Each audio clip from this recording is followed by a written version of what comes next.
Nakakita ka na ba ng parang bone doctor sa isang construction site? Ganyan mismo ang trabaho ng mga manggagawang ito, pero hindi buto ng tao ang inaayos nila, kundi ang pundasyon ng isang gusali. Ang mga foundation pile ay parang malalaking pako na ibinabaon ng malalim sa lupa para masuportaan ang bigat ng buong gusali.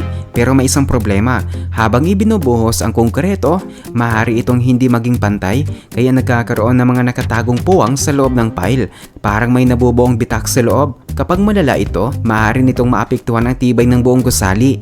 Pero paano nalalaman ng mga engineer ang problema?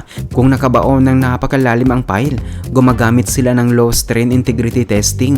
Marahan nilang tinatapik ang ibabaw ng pile habang kinukuha ng mga sensor ang bumabalik na alon. Kapag natukoy na ang bahagi may problema, binubutasan ito ng mga manggagawa, inaalis ang maluwag na konkreto at naipong putik.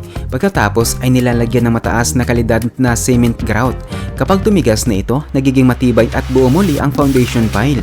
Isa ito sa mga nakatagong sekreto kung bakit matitibay ang matataas na gusali.